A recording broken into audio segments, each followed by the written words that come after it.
Oh yeah, crack open a cold one. Let's fucking go. Oh yeah. Were you recording? Did you specifically grab that can just so you could get a nice pop on mic? I was not recording. Ah, damn it. That was for y'all's benefit. We couldn't hear it. That's okay. Every time a serious thing comes up, we should be able to just insert. All right, let's talk about this. I just want to drink some beers and fucking grill. God damn it. Then we talk about the pacing. Oh, This isn't even a beer. Just put it out everywhere. It's a carbonated beverage. That's right. No. It's Mike. It's Phil's favorite, Spindrift. It's Mic not working? He what's was up? gonna buy me a beer. oh. You're not a fan of beer. Tonight's special guest is Yoshiyuki Tomino. Tomino makes anime that will save us all. What a fucking racket this guy makes. I fucking love this guy. This is what it's all about. I only want to say that because it's going to give me an excuse to put in that Henry Rollins clip. Tonight's musical guest is the Blood Brothers. The Blood Brothers make music that will save us all. What a great fucking racket these guys make. This is what it's all about. Where on the divorced dad music tier list does the general works of Tomino go? Like, is it? It's not full on call the ex-wife tier. Well, I don't know. I think it might be called the ex-wife tier. Like it's either right there or it goes right above that because it's so ludicrous that you sometimes maybe you're like, it yeah, is like you're strap me putting on the in. New Balances and grill. Yeah. Like, all I think about is the clip that Bridget is quite fond of from Brain Powered of the guy, like, carrying the kid on his shoulders, like, yelling at his mom while she has him at gunpoint. you're giving me bullets instead of a birthday present? Or Christmas. I want to have it recorded on mic that every time I see that clip, I just expect him to like swing the child over his shoulders to hit the gun out of her hand. Yeah, I guess it really doesn't feel right to group Tomino's work with that of Hinder. That's too uncharitable to him. Tomino does himself dirty enough in certain spots. He doesn't need the outside words of us to also do so. But that's a topic for later in this We'll get podcast. into Are we that. recording? Is everyone recording Yeah, at I'm this recording. point? I hope Bridget, you were recording because this is all good. Yeah, recording. Okay. All right. You sounded so sad about that. I'm gonna feel so bad about this. Yeah, I am too. I want you all to know that I love you all and your opinions are valid and we're still friends after this. It's I'm okay. just gonna I vent didn't even dislike the movie. I did. Like, it's okay, Bridget. I'm going to take a bullet with you because I'm going to talk about BioShock Infinite and how I think that's actually an interesting game while we're talking That about what actually we've might been be a up to harder lately. sell than saying G-Reco it's- is It's definitely a harder sell, but we'll get to that in conversation at some point. But okay, we're all recording now. Hi, everyone. Welcome to Put It on the List. What reviews connected by cast or crew, deciding the next film, that's the gist. Put it on the list. It surprised my cat. Aw, Ziggy. Ziggy was like, what? God's confused by the audio synchronicity. What's all that clapping? My name is Jay. My name is Bree. I'm Evie. I'm Bridget. No witty thing to say this time after saying your name. I feel like we've started to get into the motions of this podcast that I've like started gathering like pattern recognition on what usually happens when we go through the motions. Like, I feel like you usually have something to insert after you introduce yourself, or are you just too locked in on the target for today's podcast? I think she might be fighting through a headache, and that's why. Oh. Or it's some sort of early signs of sickness. I don't know. You know, I'm kind of in a similar space right now as Evie has a stare down with Ziggy on camera. Could you see him staring at me? Yes, Ziggy I could. staring and being like, I could stop that recording. I could make your life. Oh, he just pawed at her sleeve. Oh, okay, he's getting ready. He's getting ready to do it. Here we go. The thing is, like, I'm trying to get in there and like wipe an eye boogie off of his face, and he's like, no, you may not do that. Do not touch my face. These are the acceptable motions. I can't wait to edit this podcast because I'm gonna get some like prime Ziggy like purrs into Evie's audio track. It's gonna fucking rule. Great. But All right, you little gremlin, you gotta get out of here. Yeah, you gotta go. welcome to Put It on the List, the movie Goodbye, podcast where every week we watch a film, and the next time we watch a film, we have to connect the choice by either cast or crew. Last time on Put It on the List, we discussed... What did we discuss? I forgot. We discussed The Princess Bride. Yes. And this time we're discussing. We're very disgusting, but we don't get into that. We're discussing Gundam Reconguista and G Movie 1, EK Core Fighter. You may be wondering to yourself, wait a second, those movies are definitely not connected by cast or crew, and that's because we are still in garbage time. Everyone is still using their wild cards before the end of cycle 1 here. It's because people chose this over The Wind of the Willows. I told you could have gone either way. I gave you the choice. You decided to stick with your guns on Reconguista and G. You could have gone with Wind in the Willows and been a goody good girl and not used any of your wild cards, but you chose not to. I think You can't put that on us. I think you all would be more angry at me if I picked that. Probably, considering that I feel like right in the middle about this movie that we did watch, I feel like I definitely would be more angry about The Wind in the Willows. But how's everyone been doing? Bree, how you doing? I very recently returned back home for this from going to the gym. As some of you know, I've become gym-pilled and decided to become fit wife. And How's he been I'm doing doing? insane shit. I'm going up like 60 floors and getting like stairmastering up to like, 1,000 fucking steps. I'm doing all these core workouts, and I'm going crazy on the treadmill, and I'm like just benching, and I'm looking pretty good. Like, I'm developing a butt. Things are going really well, and I'm doing like sets at the gym that I never thought myself capable of. I appreciate your tenacity and just powering through the joke that Bridget tried to pepper in there.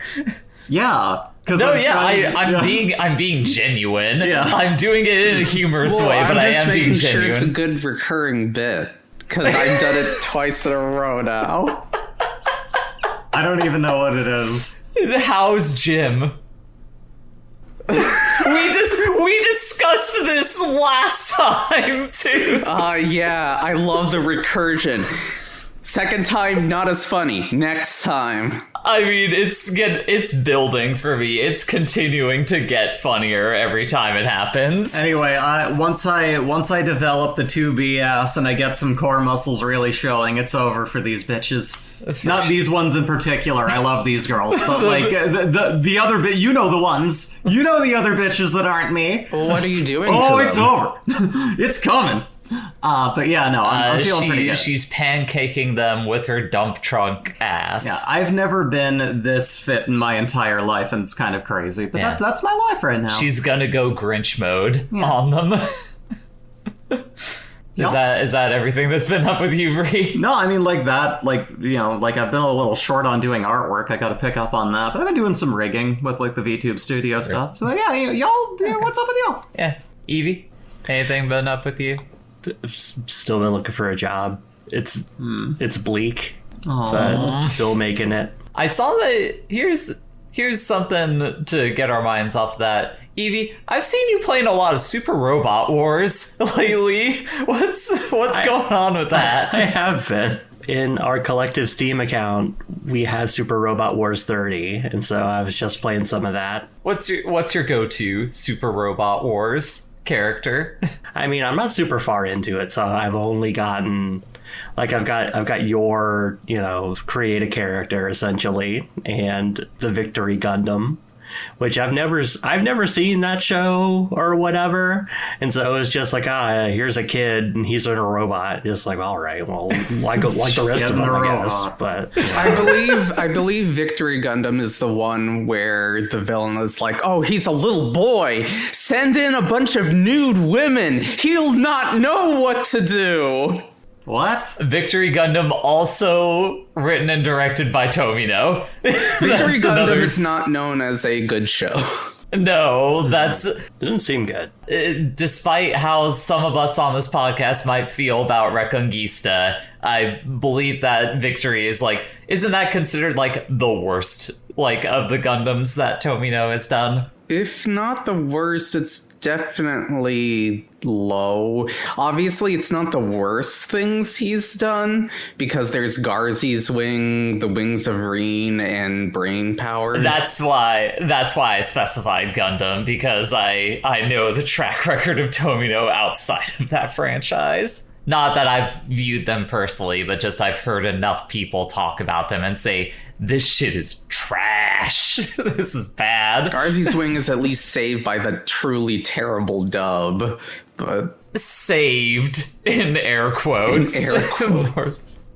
The thing about Super Robot Wars 30 is that I fucked up because I went with the real robot route, because I watched Bridget play the Super Robot route when she played the game 2 years ago.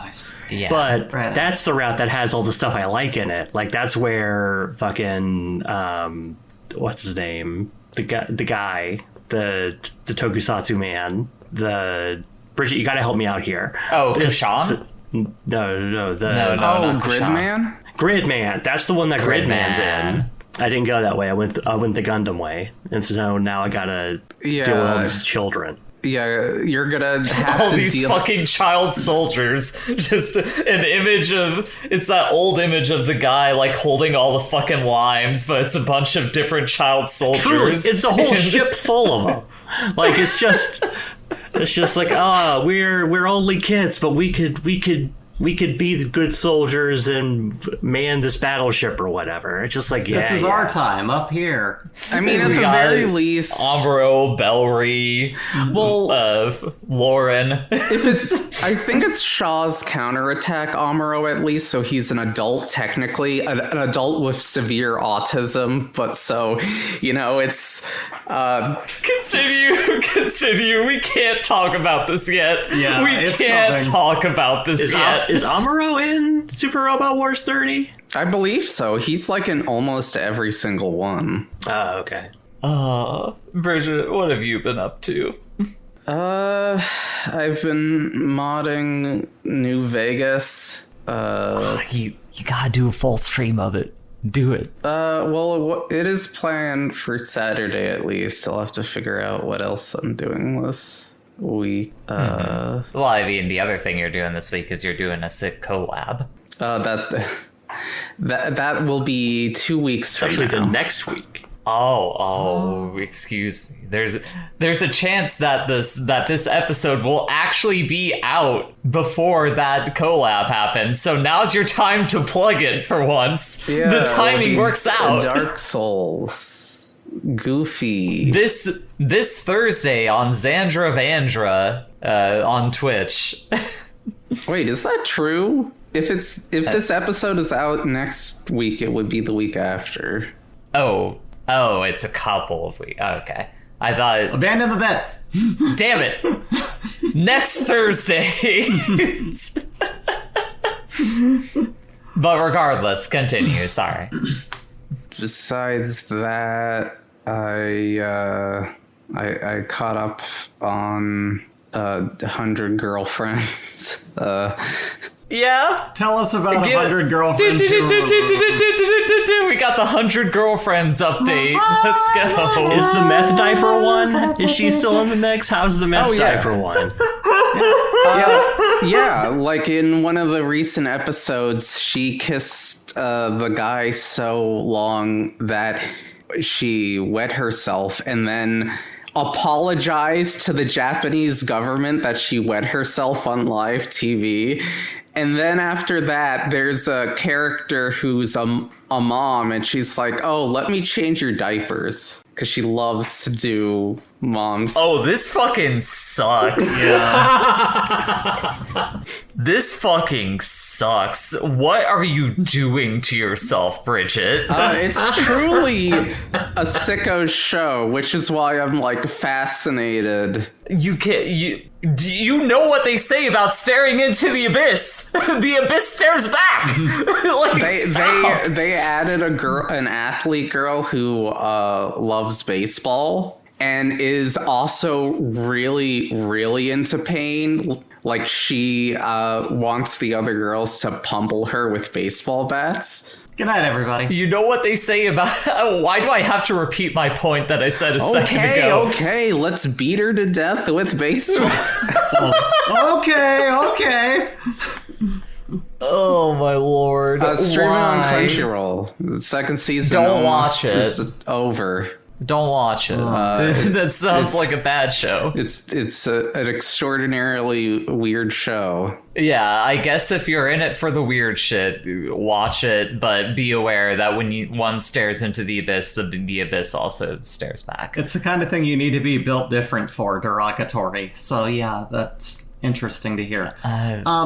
We watch good anime. We do. It's the thing. You finished On Taxi. What are your feelings on that? I didn't like the final twist in it, but otherwise I enjoyed. I thought it was really cool. I thought it was a cool show. Spoiler warning for Odd Taxi. Skip like the next, I guess, probably 2 minutes of the podcast because I want to hear what did you not like about the final twist, I don't think we get anything out of it. I don't think it puts anything in the show.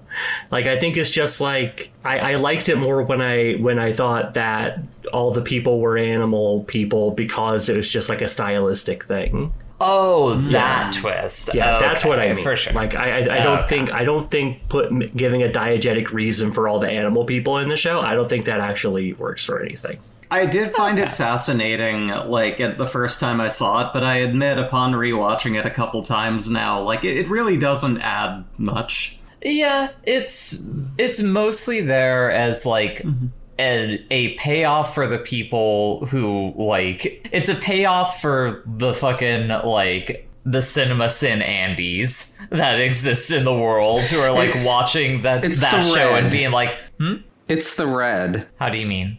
From The Sixth Sense. Where there's a thing in The Sixth Sense where every time you see red, that indicates that there's a ghost. Right. It's kind of like that. It's the sort of stuff that, like, for the Lost mystery, for the puzzle box folks, which in my opinion, you should never kowtow to those people. You should never try to appeal to them. But I agree. Everything written in red is an absolute truth. Yeah. Like, I feel like it adds a little bit thematically to it when you get into the stuff with the main character, like the issues that he has with, like, socializing and integrating with people, and, like, the way that show in general is kind of about that, like, just with a lot of the people in the cast, it's about people who are living on the fringes and not really able to, like, perfectly conform into society, and it ends up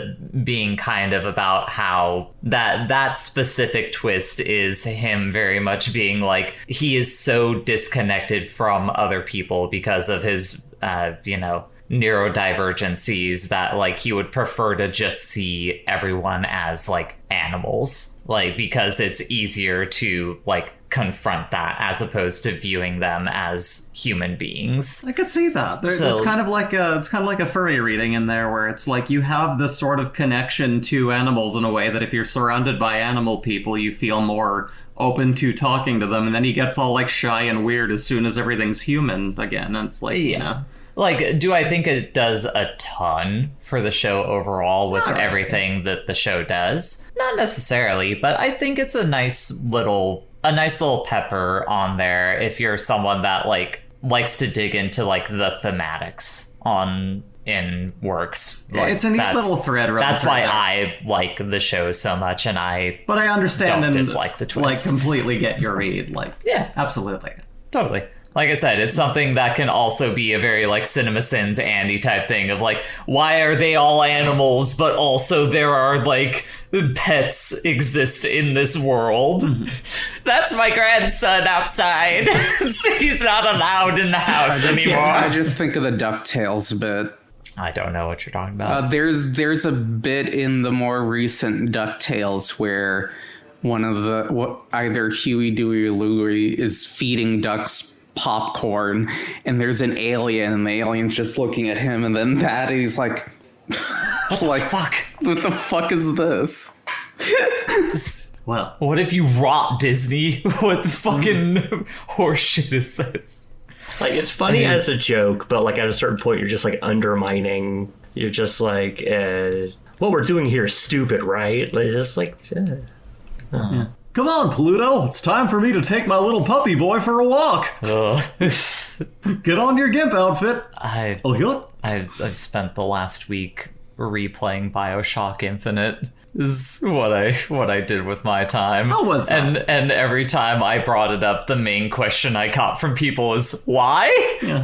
So why did you decide to do that? And Are you now a proud centralist? Okay, I will get to that point. So I want to address the question of why. the answer is yes. Jay is still with her. Jay believes that we have to find a third way in order We have to solve find it. a third way forward. Yeah. The third way is fucking killing yourself. That's okay. So here's the thing. I played that game when like it first came out, and I remember really liking it. Not like it's my favorite game, but I remember playing it and being like, wow, that was pretty cool. That was a fun time that I had playing that video game. And then that game had a massive, like, cultural critic, like, backlash, understandably so, because in that game, it's basically what if the Confederacy won the Civil War and like the US became a white ethno state, essentially. What if that instead of Rapture from the original BioShock?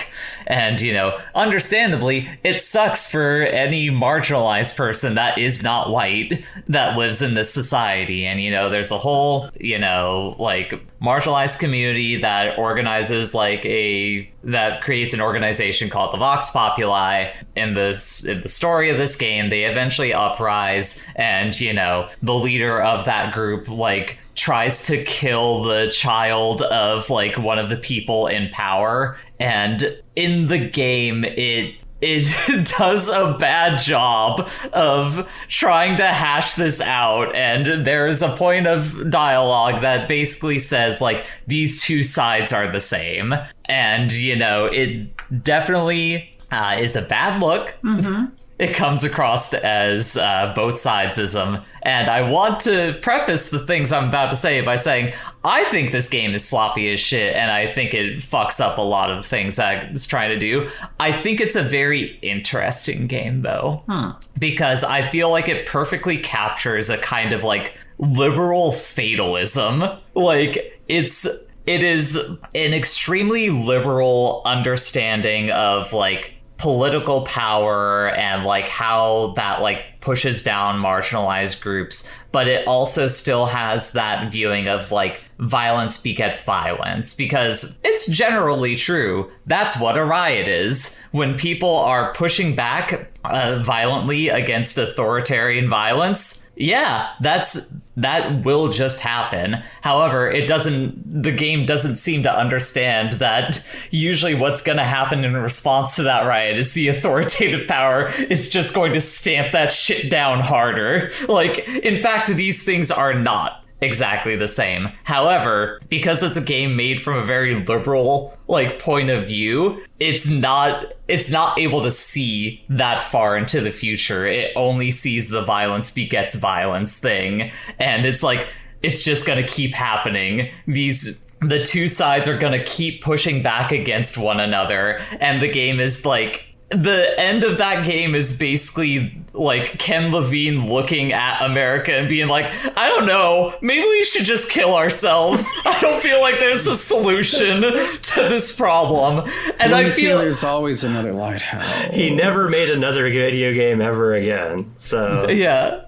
Oh, Like- don't you worry. He's still making that game maybe after he fired all those people, and I'll believe that Judas comes out when it comes out. So that wasn't the reason I revisited it. I revisited it because I'm someone who who tends to like to experience things once they've escaped their zeitgeist, like whatever like strong positive things or strong negative things have come out about that game. I like to be separated from it. So like for the last 5 years, I've been in a space like, I should go back to BioShock Infinite. I don't think it's gonna hold up, but I'm just curious what I saw in it when I played that game.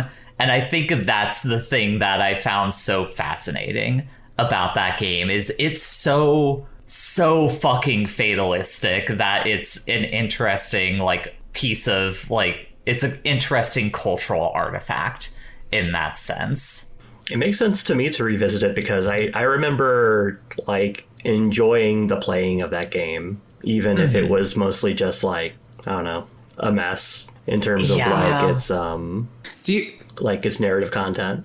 Yeah. do you think Levine's legacy would be better for his original PlayStation Vita BioShock game? I don't know what you're referring to. Ken Levine, one of the things Ken Levine came on stage and announced a new BioShock for Vita when... Oh. Yeah, I don't think that feel ever like happened. I mean, who the fuck knows what he's even been doing besides twiddling his thumbs? He's been making narrative Legos, you know, and we're going to see what that looks like any day now. I think a lot of like scathing reviews of something that I used to like and maybe still lightly like has occasionally ruined a thing for me, because then I start like picking it apart with the same lens. So I do similarly not prefer to look at a lot of criticism of the things that I love. However, I don't mind going back to things with a critical lens myself and kind of delicately going, yeah, you know what, even if I do still kind of like this thing, there's things, that are worth noticing. I wouldn't so much put it in the light of I don't like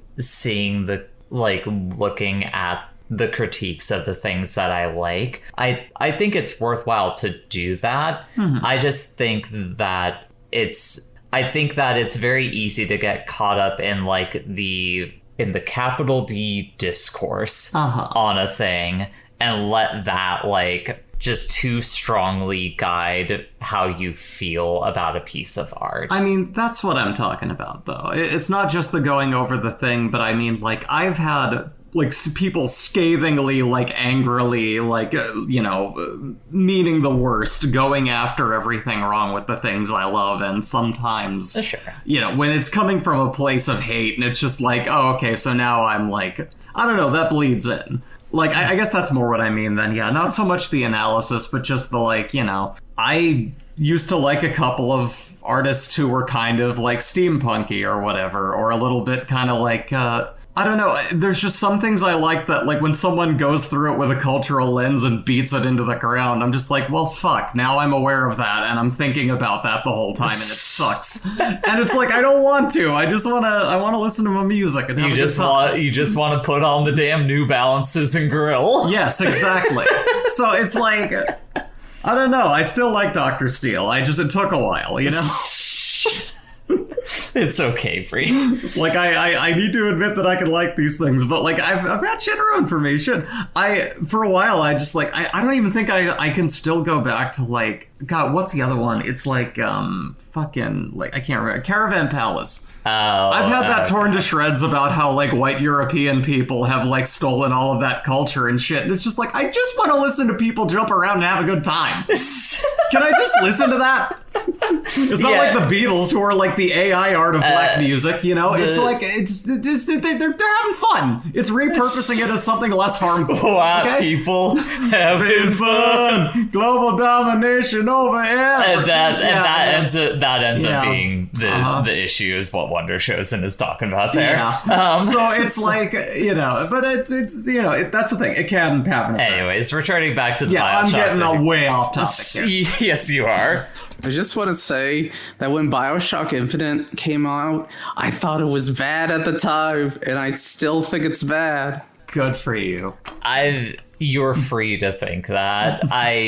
In some ways, here's the main takeaway I had of it as a game. I think it's fine. I think the funniest thing about that game is how it steps over its own fucking feet by like trying to do the things that like BioShock 1 got praised for, like the whole immersive storytelling thing, like all the like voice recordings, like hiding out in areas. And it's like, here was the other interesting thing that I want to talk about is like, so Dark Souls came out, and you know that game is praised for its storytelling being like so well done, despite being so like kind of vague in the way that it tells its stories, and how much it does it through like item descriptions and stuff. And the reason it's good with that is because the main story that it's telling you is like incredibly vague. Like it's all like very like impressionistic and how it tells that story.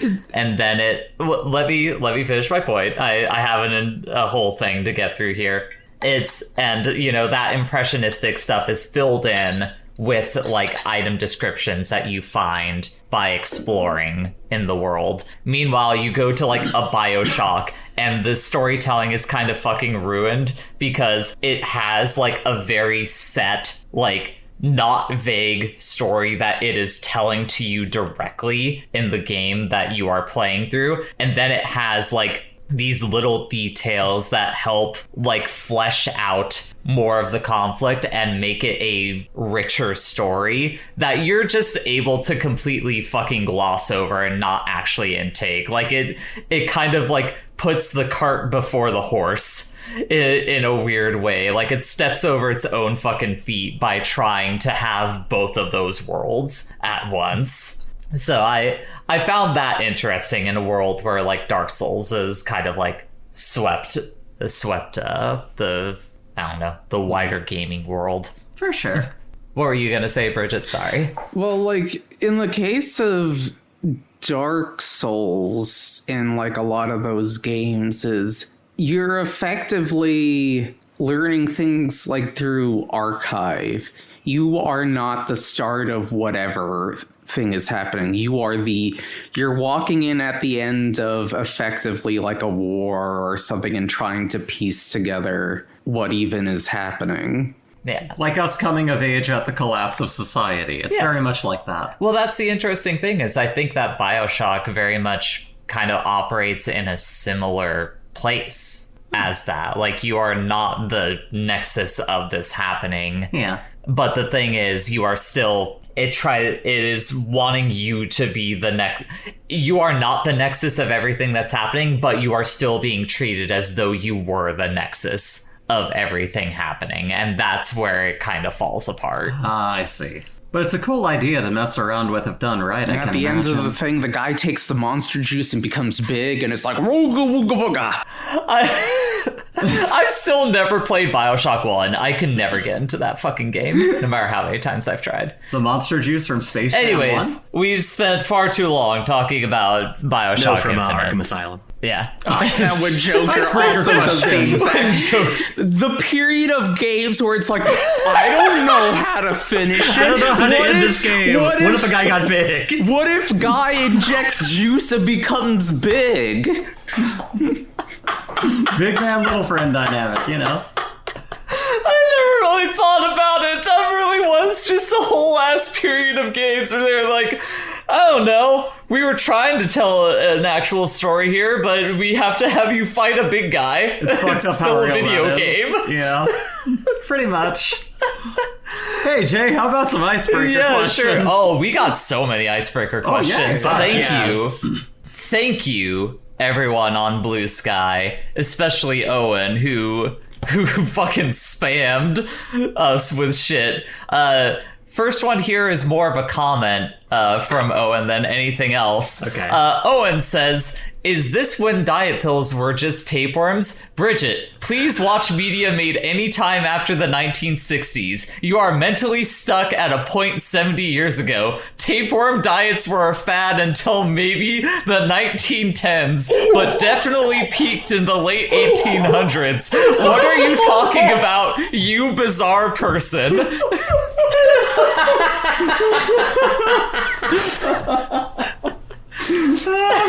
Yeah, I guess that was worth commenting on. Where it's just like it's been speed for like the last century. Yeah.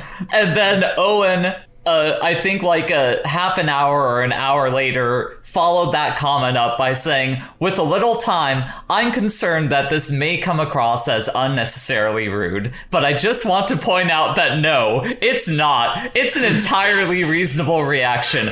I am very normal. Thank you, our very normal. It's true. Owen viewer, is extremely normal, most normal amongst all of us. Probably, yeah. Let's see. Oh, and awesome. then Dusty responded to Owen's comment there by saying, don't you remember when Frank got a tapeworm to stay pretty for Charlie? It's always sunny, always has its finger on the pulse. 10 things that Always Sunny in Philadelphia predicted. Okay. Always ahead of the curve. I'm sorry, go ahead. Let's see here. Oh, and also, this is kind of cycling back to the Princess Bride discussion that we had last time. Owen sent us a clip of a stream that he was on with Bridget where you two discovered that Wallace Shawn voices a character in Family Guy. He plays like Stewie's like evil brother. Yeah. Right.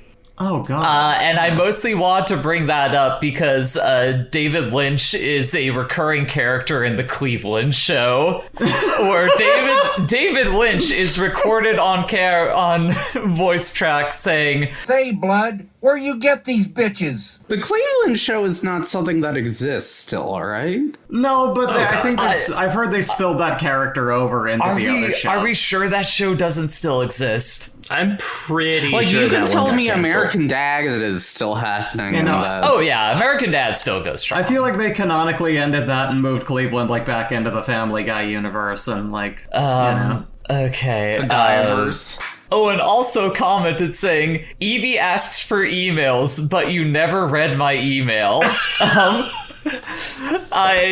Here's the bad thing about... I'm sorry, you gotta consider I never check the Wife City email because it's just flooded with Twitch notifications. Yeah. It's just, this person is live, this person is live, this person is live. It's a poorly designed system, and I'm sorry if there are any other emails that have been lost in the shuffle. We'll make a filter for the word Twitch on Wife City, but I did find Owen's email that he was referring to here. Oh God, he sent another one. oh my God. Okay. The first email that he sent at the end of January.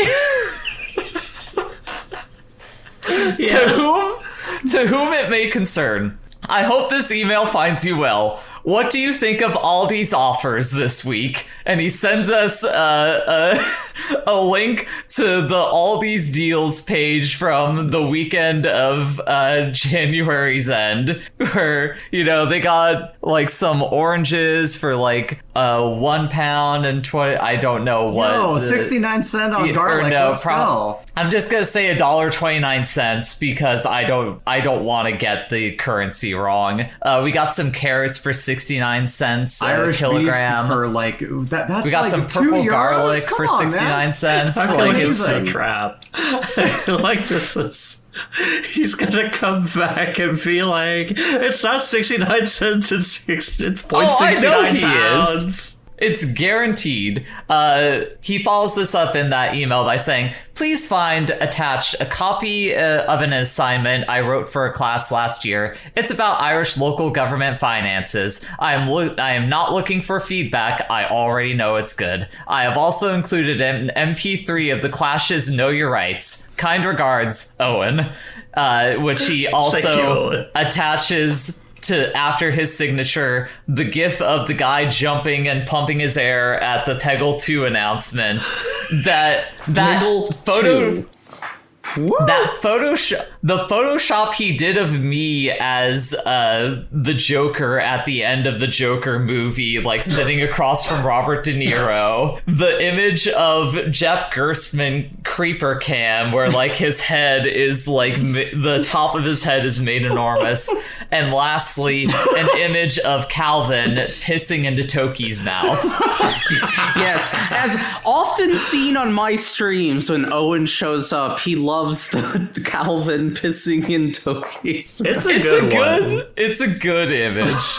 And then I guess Toki, the ape from the classic game Toki. Yeah, Toki going You know what? spit. I'm going to save the second email that Owen sent for the next episode because yes, I will remember. I will specifically keep this saved in my show notes, so it's okay. Oh, and let us know if we can link your paper under the YouTube version of this. And, you know, most of the questions that we got are related to Gundam, but there's one more thing I wanted to bring up because it's not related to Gundam. Dusty responded with a comment saying, now that Kizuna Ai has announced her imminent return, now is the perfect time to cover Ozora Subaru from HoloLive 2nd Gen's infamous very relaxing ASMR stream. Make sure you're wearing headphones with the volume turned up for maximum chill vibes, to which I responded with that image of Walter White sitting across from Jesse Pinkman being like, what the fuck are you talking about?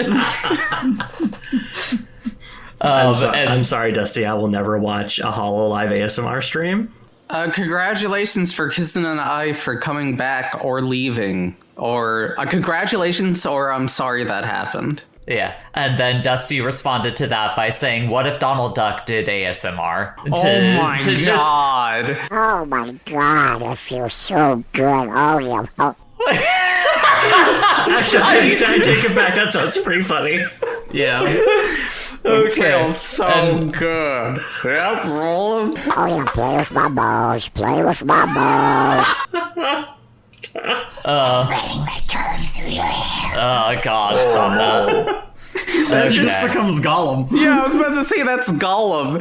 Gollum getting a blowjob .asmr. Oh my god, it's so good. And then cycling into our topic of discussion today, Dusty left us with a comment saying, been obsessed with this Char fan cam, which is set to the song Sexy Naughty Bitchy by Tada Young lately. I've seen that. Okay. And also Owen said, I'm not sure I've ever said it, so just in case I'll say it here. That Char Isn't Dead TikTok edit is fantastic. Excellent work. I don't know how I could include that in this episode. We'll link it under the YouTube. I posted on Blue Sky. I guess There's that's that. fair. We could put it there. Follow us on Blue Sky. I found, like, I stumbled upon the guy, like, that edit is based off of like a pre-existing guy's TikTok, and I found like his YouTube page on accident, and he's like a Star Wars content guy. Where he's just constantly posting new stuff about different Star Wars people who no one cares about. Like, I see. Bless him for Welcome to being the on that auto grind. cam.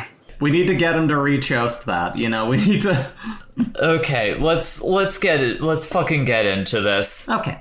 Bridget, this week you had us watch Gundam Reconguista and G Movie 1 EK Core Fighter. Give us a cursory summary of Gundam Reconguista and G Movie 1. Yeah, this is gonna Movie be 1. the fun part of limiting the information to just the first 5 episodes of a TV show.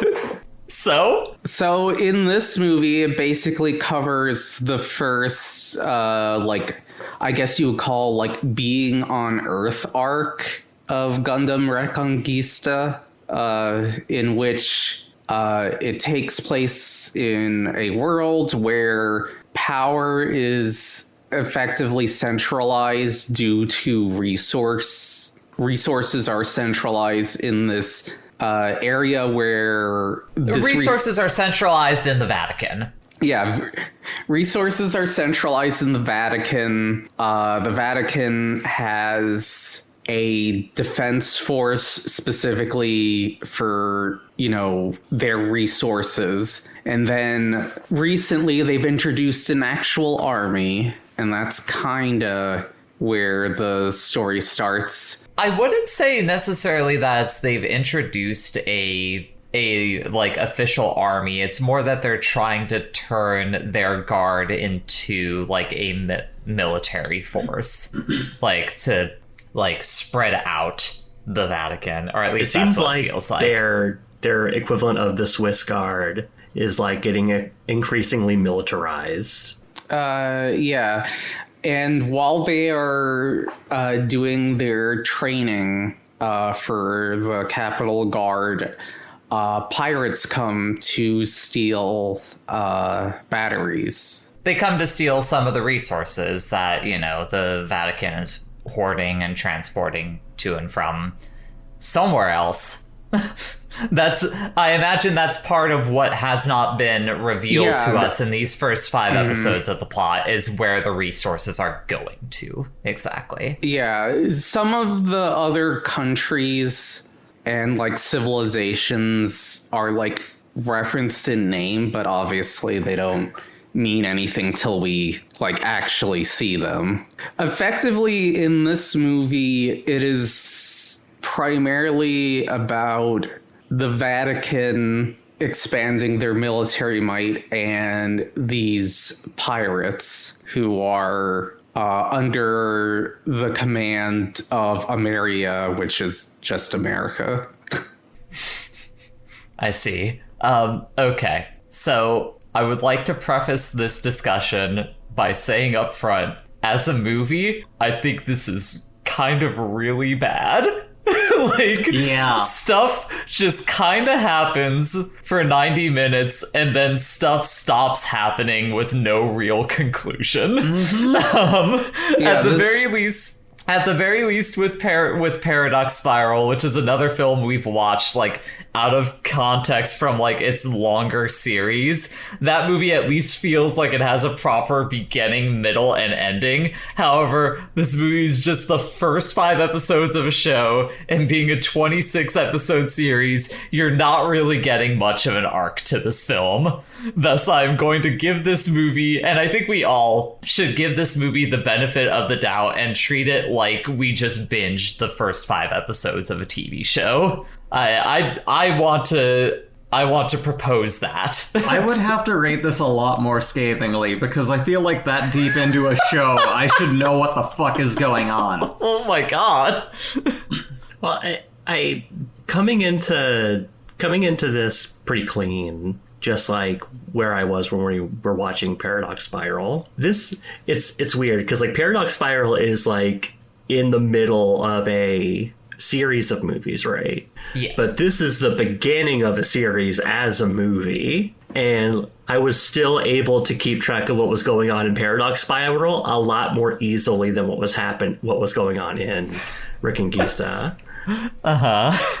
And it's just So here's part of the thing for me is I think a lot of the issue for me is like the beginning of this show. It feels, as someone who's only real experience with Tomino outside of this is like the very first Gundam movie. I feel like after a certain point, did Tomino just stop giving a shit about like trying to set a scene for one of these shows before dropping you in?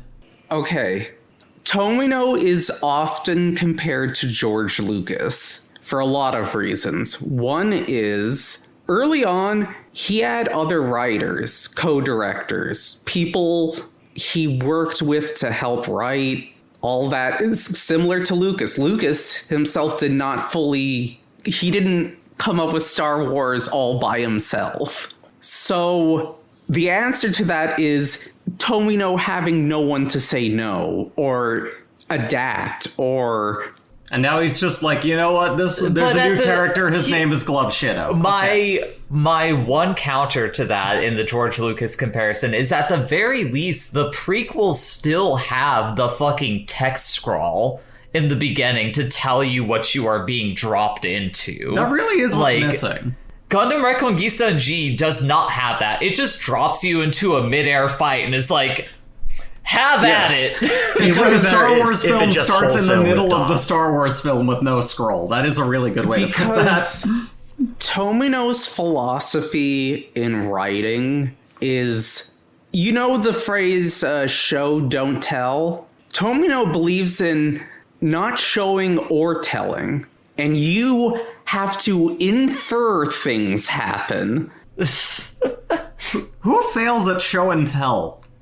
Tomino fails at show and tell. I brought nothing and I'm not going to tell you about it. I will say something that I appreciate about that like opening midair fight is how fucking loud the guns are. It's like watching a Michael Mann movie. No, like, yeah, you've said. Like, those things are fucking loud. If you're going to do guns, capture how loud guns are. However, you know, I mean, the best part about that is when, like, you know, the girl who seems to be the one of interest pops out of hers before it explodes, and she gives us the, you know, my beautiful Gundam gone forever.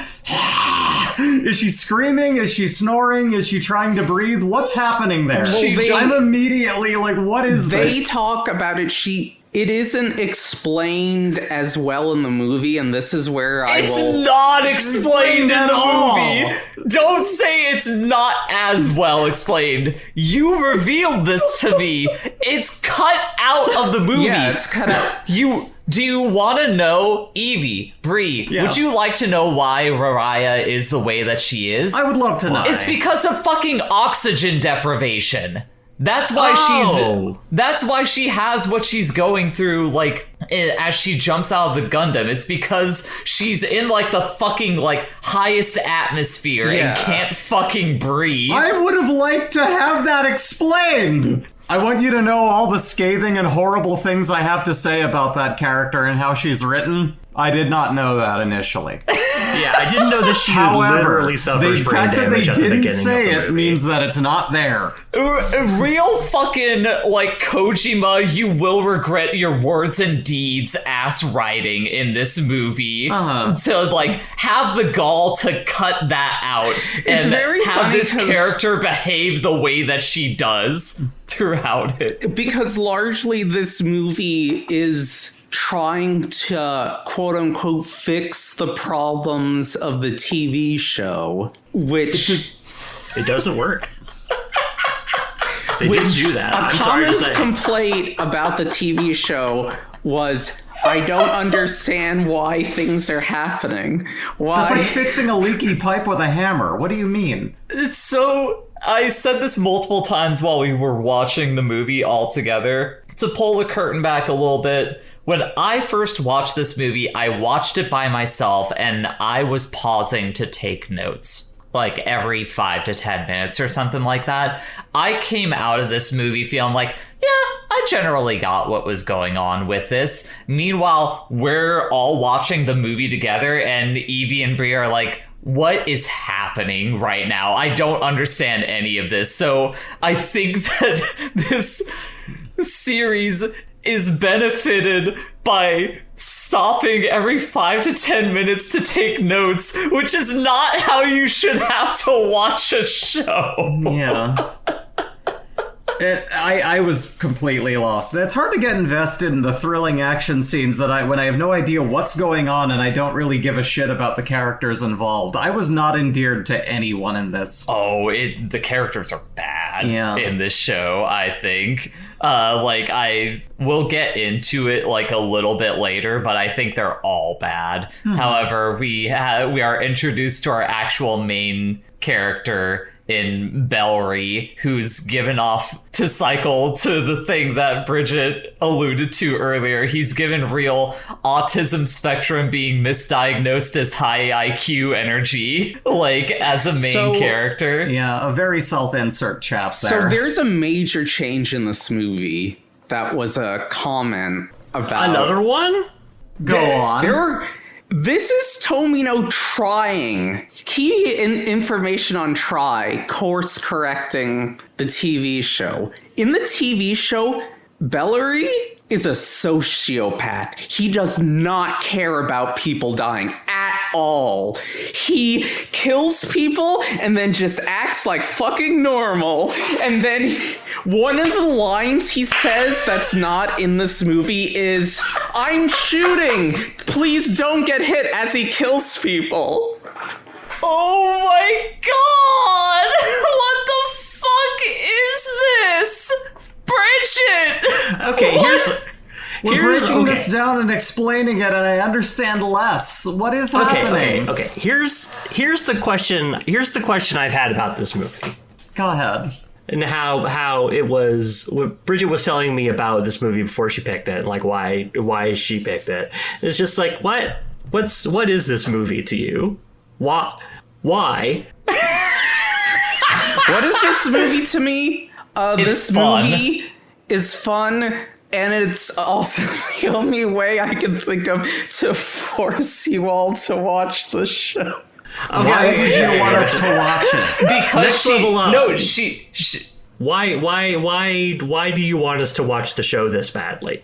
Because she thinks it's fun. That is answered by the first layer.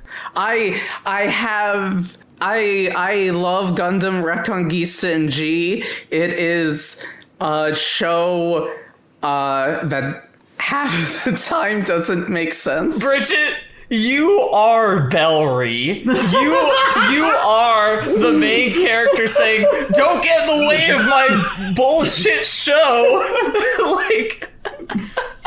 Bridget, actually, no, it's not for you. It's more a question in general. Why are there cheerleaders? Hey, you're looking bolder. You're gonna make a great child soldier.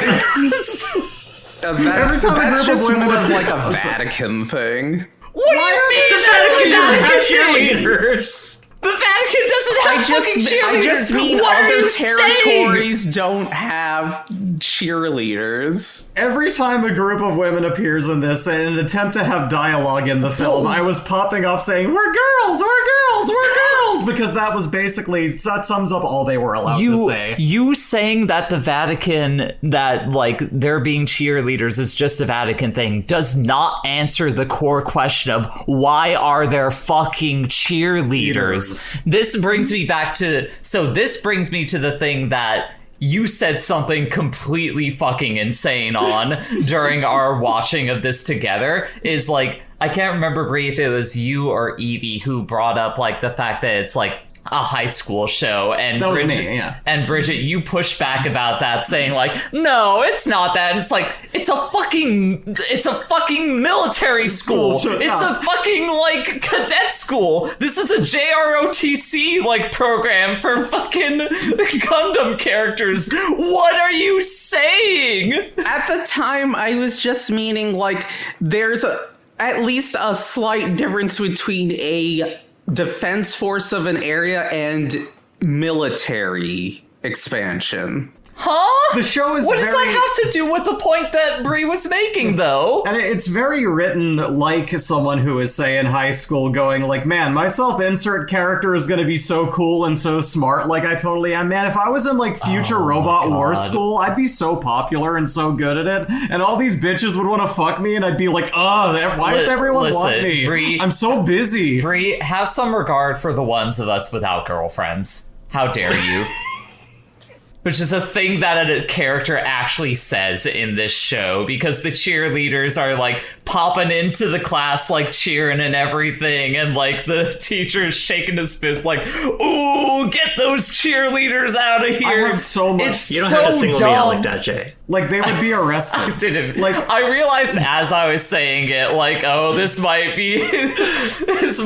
end up coming across. But that's the beautiful thing, is if you think that Tomino writes men kind of shittily, the way that they write women, we'll get Oh! there. We'll get there.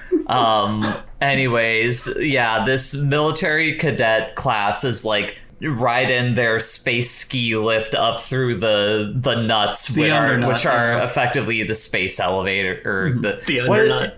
Yeah, the space elevators. Is that's the term for it, right? It is a space elevator. Yeah, They appear occasionally in Gundam. Gundam 00 for one has space elevators. Yeah, you and Bree were very entertained by the fact that these like little sections of the space elevator are called nuts. Yeah, that's a solid laugh. The cheerleaders, for instance, has tickets that can go up like a certain level of nuts. They can get for the purposes of finding themselves a man. Oh my fucking god. Oh, the fact that the reason that they're there is to find a fucking boy. The women in the show are so bad. They're horrible. So bad. Oh my fucking god. And I sound heated about this. I thought this show was fine. The women in this show make me want to pull my fucking teeth out. Like, they're so... Tomino, don't be fucking weird about women challenge absolutely failed in this show. Like the main girl in this show, Ida, the show makes a point of like one of the first introductions you have to her is her having like an eternal monologue while she's crying, being like, oh, but sometimes I just get like this. And it's like, yeah, the only woman with a functioning vernacular is a hysterical woman who's affected by feelings and emotions. And like, god damn it. One of them is that. Yeah. The other one is a woman that is spends the whole movie dealing with traumatic brain injury, and the rest of the women are all literal teenagers, or not teenagers, cheerleaders. They're also teenagers, but cheerleaders looking for husbands. Yeah. The way she talks isn't cute. Shut the fuck up with this shit. Get out of my fucking face, Tomino. I hate you. Yeah, the girl that this adaptation of it does not tell us why she is like almost completely mute for most of the movie. It is like also a crazy hysterical woman freaking out for most of it, but she is also the perfect person in theory for Tomino to write, a virtually mute, easily placated 3-year-old with 5 whole brain cells. Yeah, but again, Brie wrote these notes down before she knew that this character actually was suffering from brain damage. Because it does not tell us. The movie does not tell you this, which means it's not there. That is the thing. If you're taking this movie at face value, we just have like this easily placated child of a woman who for some reason was flying a mech earlier, and no explanation by the end of this, like what the fuck is going on. Yeah. Anyways, it's a Gundam, so you know someone's got to get the shit slapped out of them, which it takes exactly 17 minutes and 30 seconds to get to that part. Oh, yeah. Someone's got to get slapped, apparently. You were saying that's a running thing? Oh, yeah. That's literally, if you're a Gundam show and somebody is not getting slapped in, like, the first episode... Specifically a woman has to get slapped. Yes, because that happened in Turn A Gundam, which is the thing that we've kind of been watching tangentially to this movie. Yeah, and it happened in original Gundam. Like it just happens all the time. Yeah, Tomino loves to slap women. There's oh my god. Okay, Bridget, the fact that you pointed out that thing about like Bellry as a character now makes the part where he like gets mad at Ida and says like it's because of feelings that like yours that people kill each other, that makes that line even more confusing. Like, what the how the fuck are you going to judge like someone's feelings influencing the fact that they like kill another person, like, and also be the type of person being like, you better move out of the way of my bullets or you're just gonna die. Like, You're in military school, for Christ's sakes. You're trying to be someone who kills people. Like, what the fuck do you mean? What do you mean? As someone not well read on this franchise, I'm getting why most people take away from Gundam, hey, cool robots. Hey, Bridget. Because honestly, building Gunpla with no idea what this anime was when I was younger was probably the best time I've had with it. The more I learn about it, the more I'm like, I didn't miss much. What were you gonna say, Evie? Bridget, is there anything else we should know? Anything else that was left out of the movie? Of this specific movie, just not in general. Yes, this specific movie. There was, I guess, in the original show, there's like a little bit more scenes with Captain Mask, but that's about it. Okay, but not something that's vital to the understanding of these characters. Mm-hmm. The rest of the stuff that's changed is like clarifying things. No, wait. The clarification, that's what I want. I want clarification on things. Well, no. What she's saying is things were added into this to try and, like, clarify things for the viewers. Am I understanding right, yes. Bridget? It does not do that. Yes, you Listeners, you didn't get to clarified version. Listeners, you didn't get to see it, but upon hearing that, Evie, like, leaned back in her chair, rolling her eyes at that statement. Just like, what do you mean that this is the more clear version of this? At the very least, we have Ghost Trick, the guy from Ghost Tricks. That's hopping ahead too much. I don't know who he was because it wasn't very well explained. I did get a chuckle at like when they've taken Ida prisoner and like they're wanting to get inside the Gundam and she's like, oh, only I can open that hatch, like it's like specially locked for me, and then Bellry just walks up to it and is like, doop, oh hey, I opened it up. But Baka, how could Special Boy open up my special robot? God, I don't love you, shut up. Anyways, you know, they take her prisoner, they bring her back down to, you know, the Gundam Vatican and lock her in the prison tower that's built like the Winchester Mystery House. Literally designed so if you're trying to go into it, you get lost, run into a fucking wall, and like miraculously, the way that Bellry bounces off of that wall, you would think that like a wrestler grabbed him and like chucked him across the ring. Like he gets fun with physics, you know. But yeah, the pirates come to like rescue Ida from the prison tower. So like Space Church is getting bombed and everything. These pirates include like the captain who Ida like has some sort of relationship with. Yeah, we get to see some like really good Tomino chicken-legged robots, which are really nice. I'm always a fan of those. Yeah, they're like transportation chicken bots where you like imagine the world where instead of a Segway, it was a chicken bot. Yeah.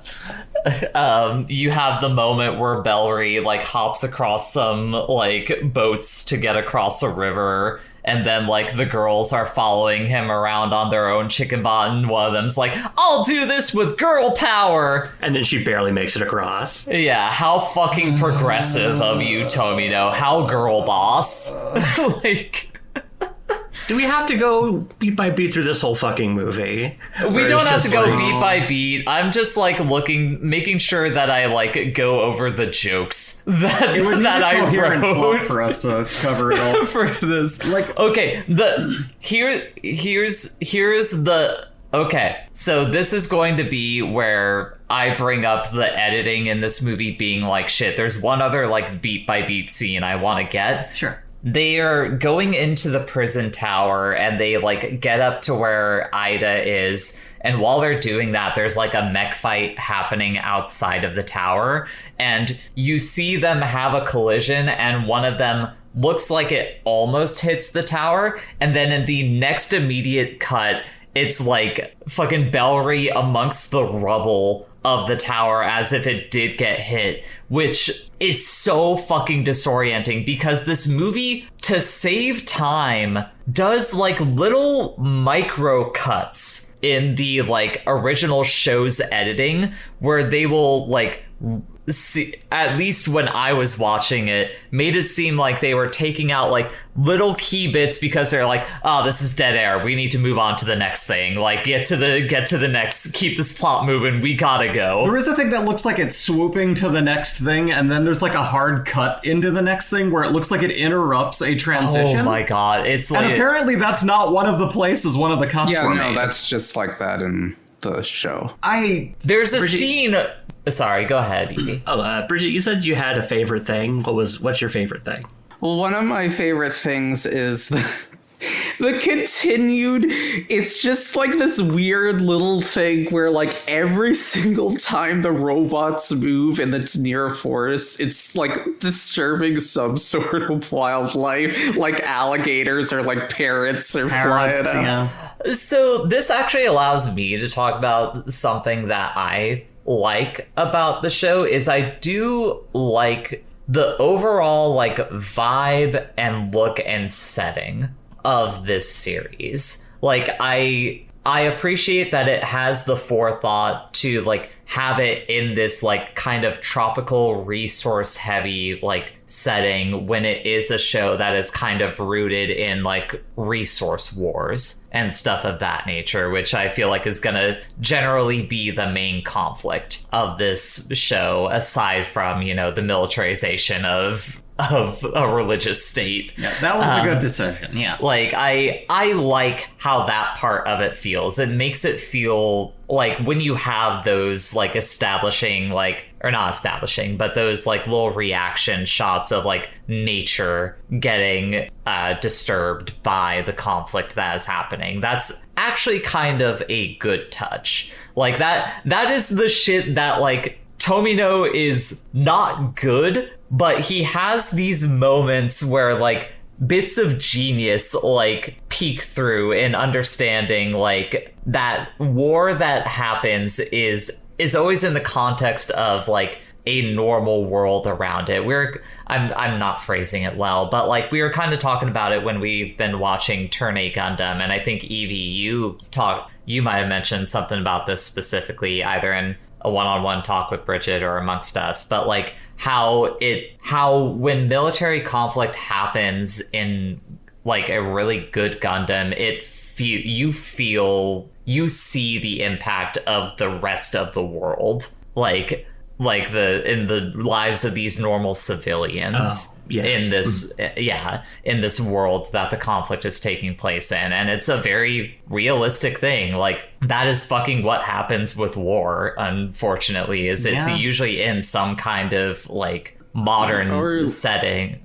Sorry, go ahead, you know, we watched Gundam Hathaway, and like the robots are fighting just in a town and people are like screaming and running as like things are being melted and fire is like raining down. That is the thing that Gundam gets. And it's harder to catch it in this show and appreciate it because it is so like focused around nature. But thanks to you pointing that out of like those shots of like seeing like all these animals being like disturbed by like destroyed robots falling in their vicinity, it's like, no, yeah, these creatures are just as much a part of the world as, you know, the humans that occupy it as well. I lost the point that I was going to talk about, but it's okay.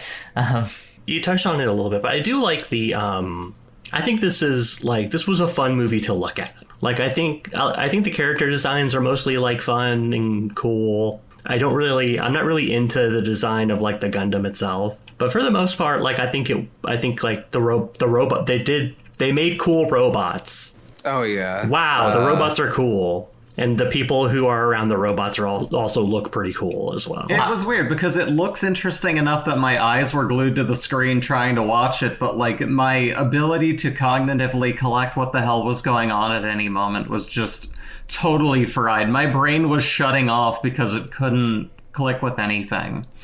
Like, I was like, I wish I knew what was happening so I could know what's going on.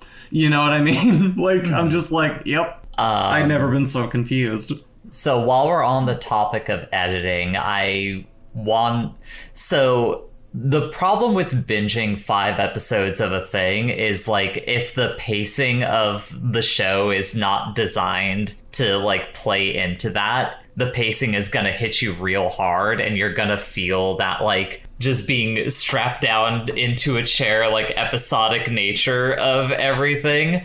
And around this part in the movie was where it started to hit me. Bridget, you're gonna hate me for saying this, but I would most immediately compare this movie and its pacing to Parkour Civilization in the way that scenes move between one another.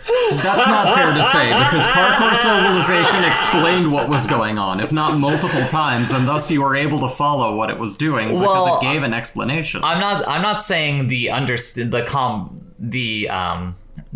like being able to understand it. I'm talking about the pacing and the editing. No, yeah, I can see that for sure.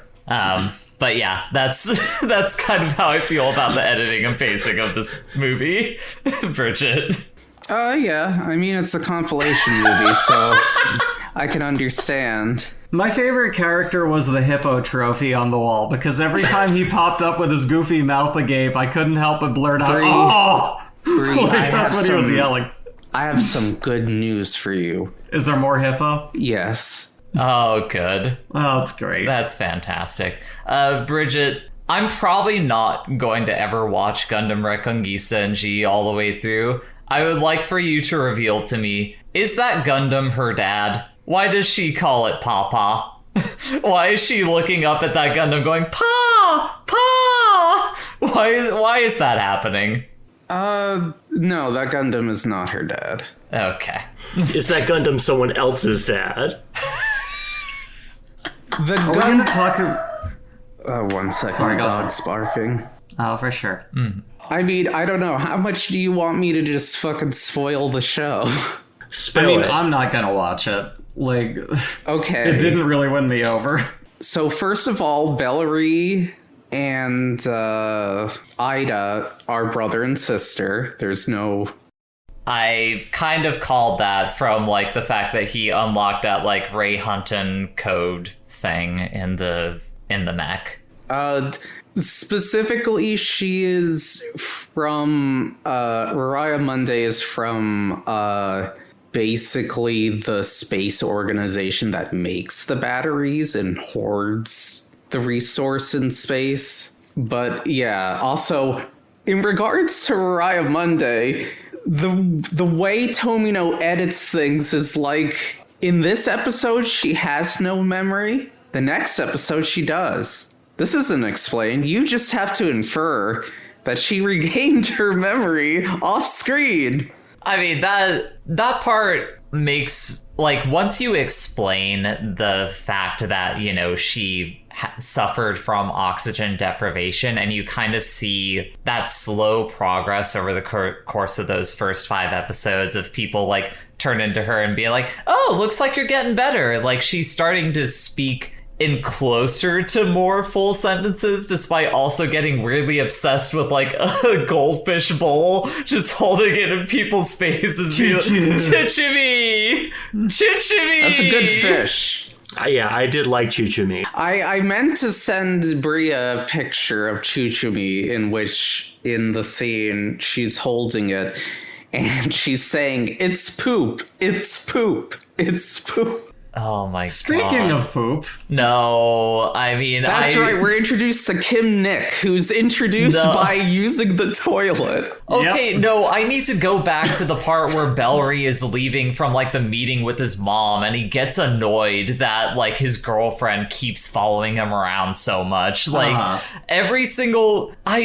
fucking hate every single time this movie is trying to do anything with its female characters. Like, it feels like Tomino hates women. Like, it truly feels like he just has a deep disdain for women and how they operate. Begone thought.wmv. But yeah, shortly after that, you do get the first appearance of the cockpit toilet. Yes. Also, I do find it... This is foreshadowing, though, really. One of my favorite moments of Evie and Bree confusion during this movie was the first time that Bellry and Ida have their, like, new type link, because... I mean, Evie, you generally caught on to it, but Bree saw that and was like, what the fuck just happened? I wasn't confused. I was just watching it going, he's thinking to himself. He just had a realization or something. Oh, okay. I wasn't confused. You just explained what actually happened. I was like, oh, okay. Oh, okay. It didn't really accelerate the plot any for me, but I was like, okay, it's the mind meld, the new type thing.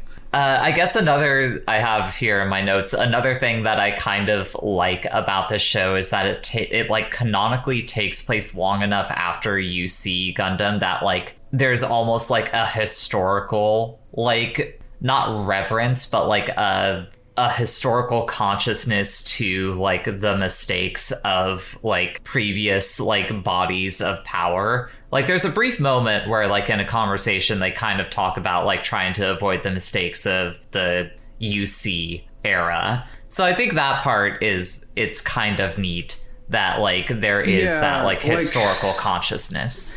It's part of the problem by being the first 5 episodes that you don't have, like, the greater context of, like, what is the state of the world. And, like, part of the reason why...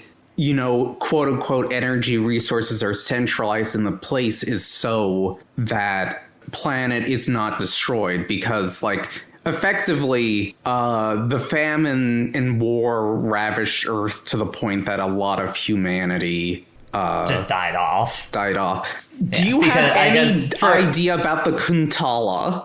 I have no clue about the Kuntala. I feel like first we need to kind of give an idea to Bree as like the no knowledge on Gundam person here. So in original Gundam, a little something called the colony drop happens, where essentially what is the equivalent of the Nazis take a space colony and they fucking drop that thing onto the planet like a goddamn meteor. Meteor happens. Like, it's...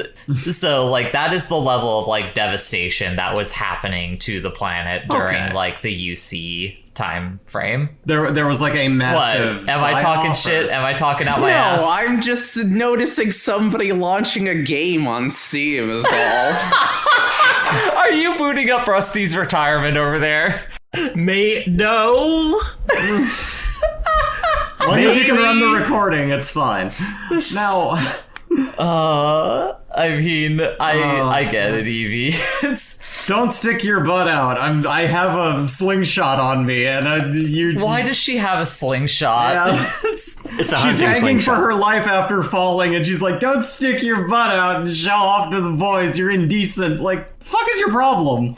Where are you right now? What's happening? But yeah, like, you get introduced to Klimnik. This is where the fucking meme "I'm a genius, oh no" comes from. Best character on the show so far. Yes, the guy who sucks. Yeah, he's the guy who sucks and we love him for it. Himself a genius.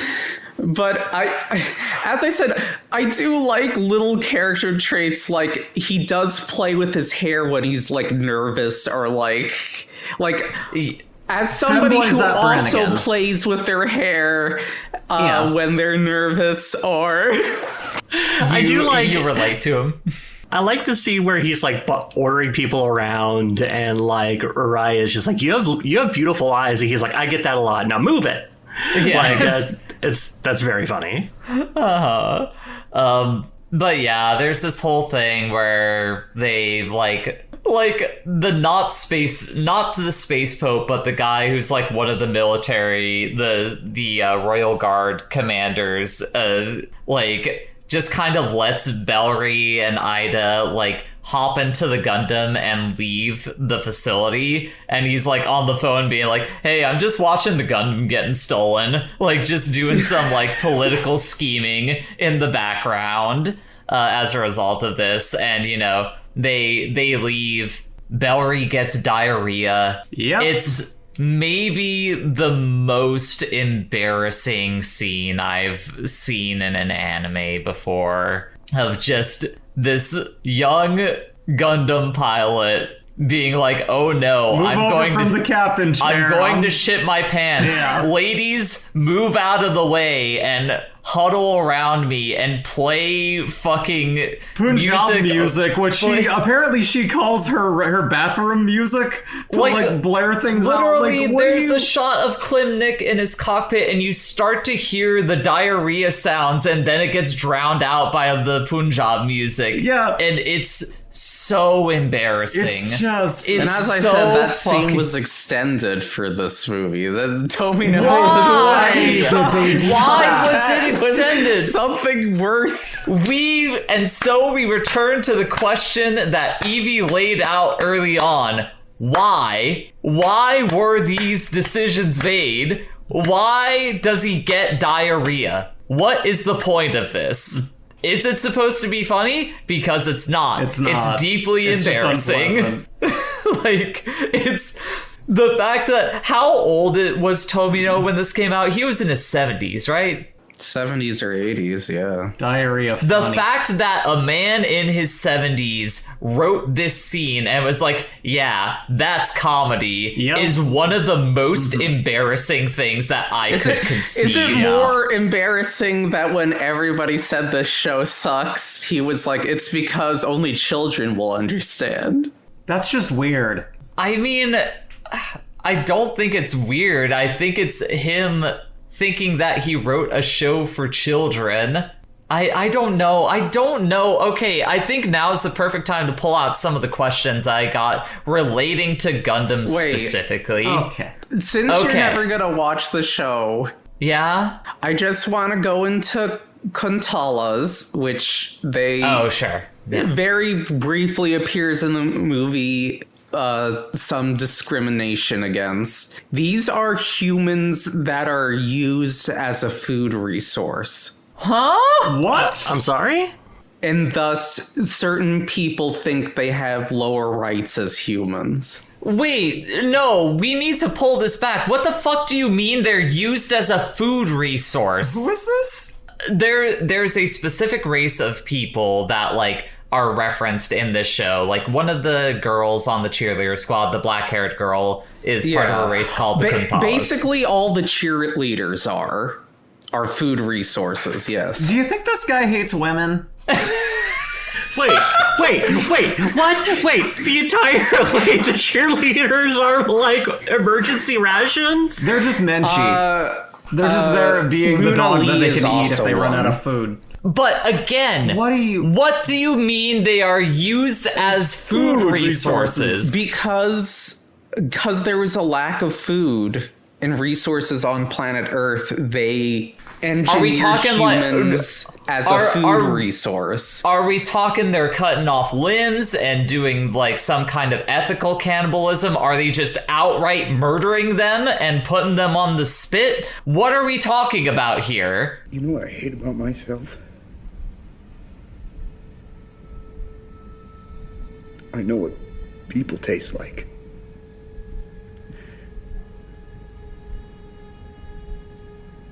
The babies tasted the best. The babies tasted the best. I mean, that's just veal. Like, it... Like, I mean, I get it. Oh my god. But there's like no... oh my god. I don't think I get it. This isn't getting better explained over time. I get it in the sense of like, it's trying to depict just how fucked the like resources on the planet were, that we were needing to engineer human beings to be like literally consumed. They're not... Even that doesn't make any fucking sense. Wait, no, fuck this shit. I agree now with Evie. Fuck this shit. Yeah. If you have the ability to biogenically engineer human beings, you can do that shit with cows. Yeah. You don't need to fucking make human beings to eat. You can just do that with cows and chickens and any other fucking creature. All of which Is this why you wanted us to watch the movie? Why? Is To this get why you this wanted us- reaction. Yeah. I mean, this kind of reaction is what I expected. Okay, everyone here.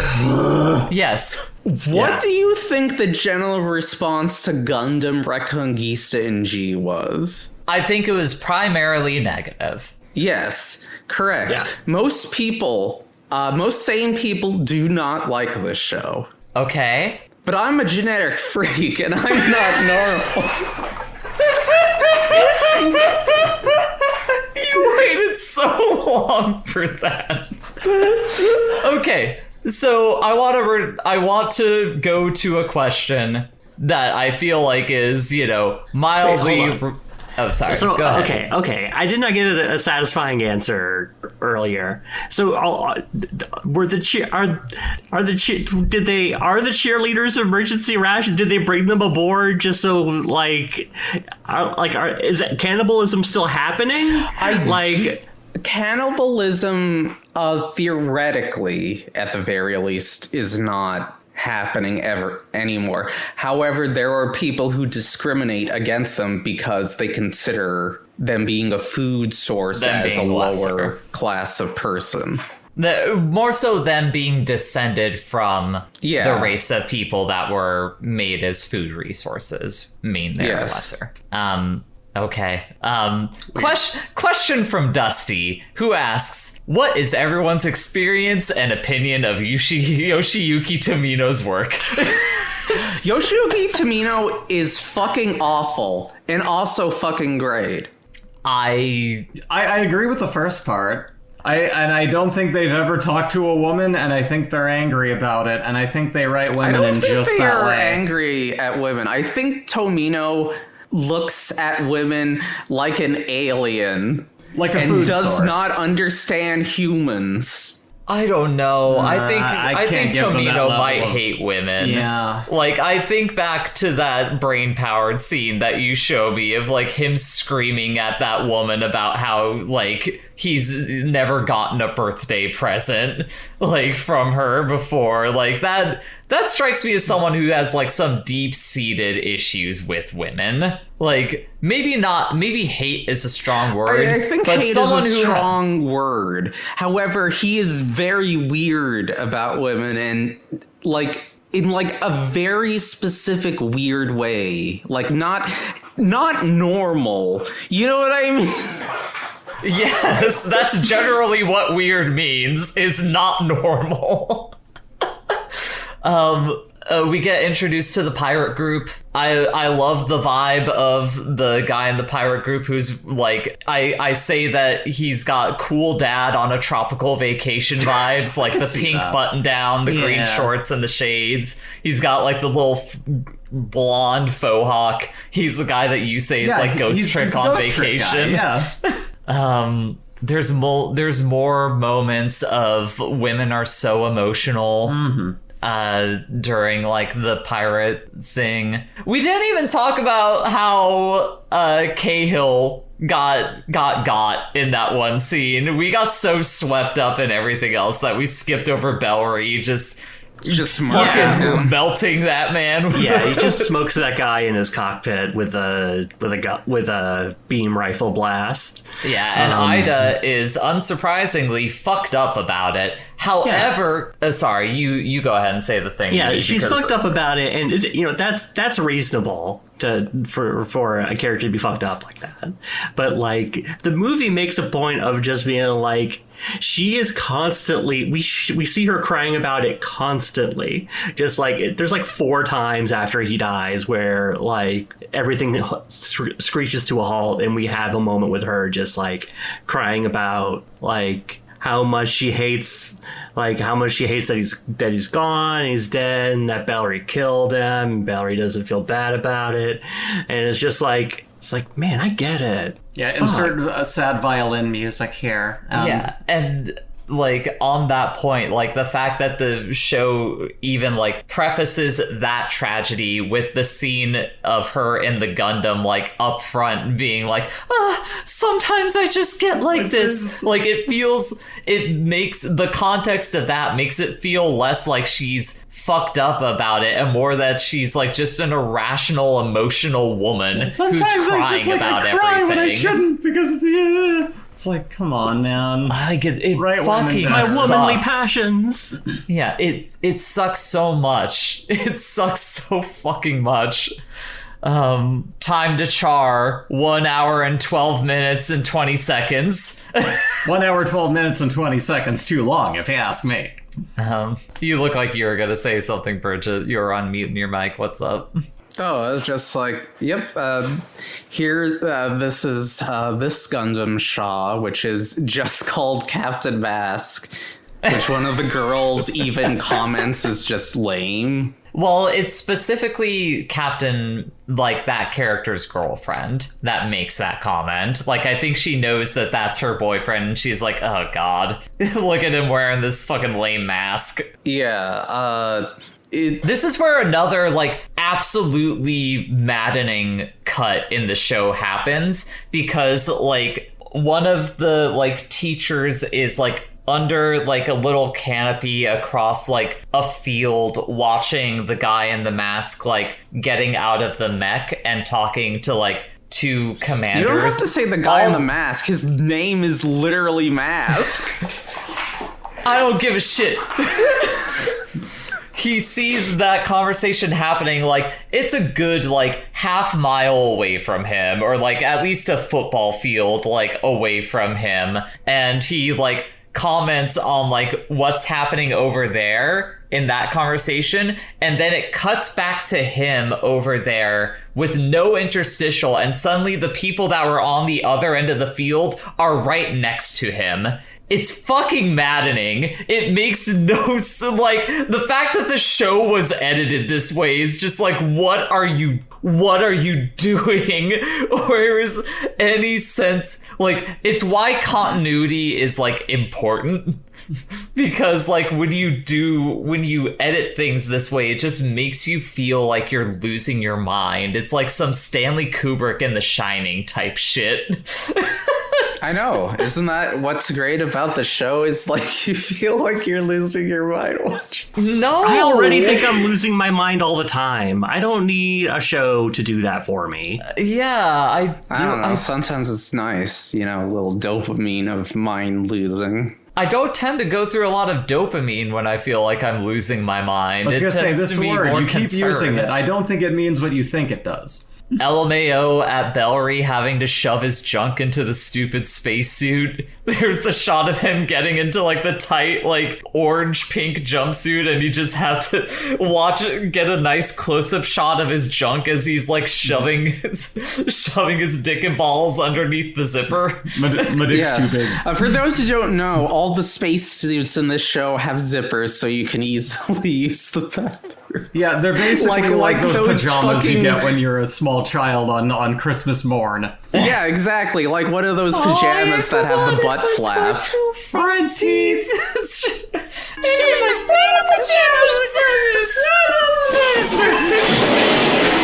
Like 8 people die. Anyway, I forget which Gundam show starts the concept of having toilets in the cockpit, but it doesn't matter. That ends up being the thing, is the fact that there's toilets in the cockpit doesn't fucking matter. That's why that scene is so embarrassing, because it serves no functional purpose. Yeah, there was some foreshadowing to it to show you that there's a bathroom in them. Diarrhea. There's like a bathroom in there. They're going, okay, so we're setting up for this joke later, so those who aren't aware, there's toilets in these seats.